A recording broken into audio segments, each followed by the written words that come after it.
So I had the opportunity to participate in just an absolutely mind-blowing playtest for S&Box. S&Box, for those who don't know, is effectively the spiritual successor to Garry's mod, created by Facepunch within Valve's new engine, Source 2. I played a full rewrite from the ground up of Team Fortress 2 in S&Box, which is effectively Source 2. Yeah, this is your reminder to subscribe to my YouTube channel if you could. Please? We talked about this a couple of months ago. It was very early days at that point, and what they had was pretty much just the soldier, the scout, and the demo man kind of working, and this one small, demonstration map. Now it's a whole ass game. It's a buggy game, but it's a whole ass game. Spy can't disguise, engineer can't build buildings yet, but everything else is just working. After only a few months of development, these guys are going nuts. So yes, the first thing that is playable is this team deathmatch mode. It's very simplistic. First team to a certain number of kills wins the game. And I was able to play this on 2 maps, one of which was entirely gray box, and the other one was called Hull, which was partially art passed and took place on this big tugboat. This S&Box rebuild of Team Fortress 2 in Source 2 has their own concept artists painting over gray boxes like Valve used to do. Why are they doing this? They're effectively trying to build a base of code, a base of assets, a base of playable content to not only allow themselves to create new Team Fortress 2-esque content when they feel like it, but also, and more importantly, allow anyone to create Team Fortress 2 Source 2 content whenever they feel like it, with the real heavy lifting already complete. That's okay.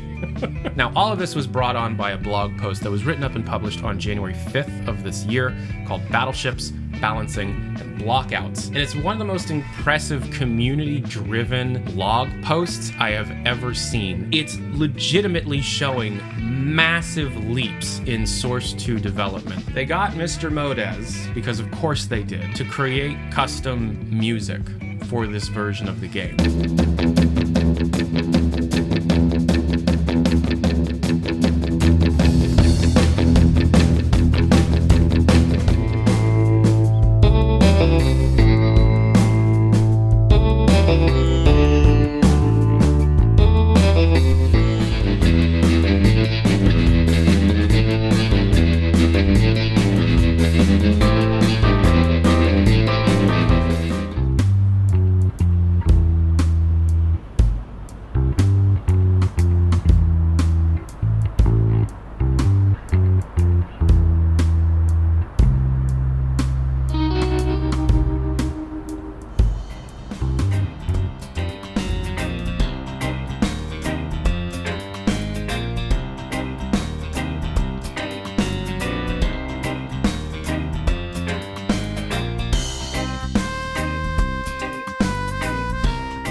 Beautiful. It's beautiful. It's funny because one of the things that has its own listing on the blog post, like its whole section on the blog post, is their dynamic grenade launcher.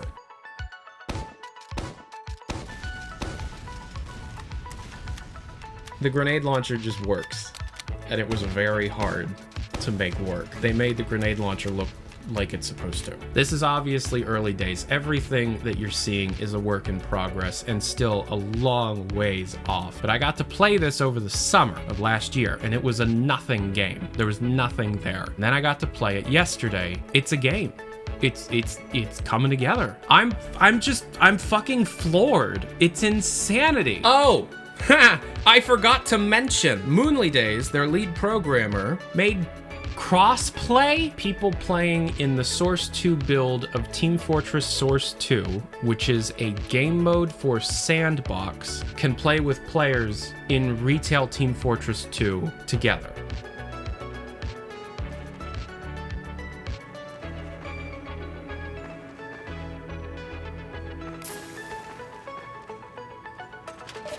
Why and how? All the information on Team Fortress S2 down in the description below. Discord server, Twitter page, website. Not available for download yet, even if you have access to S&Box. Still a closed thing, and I'm trying to get permission to stream it. So if you want to see that, let me know in the comments. We're selling some Passionate Gamer merch for a limited time until the end of February.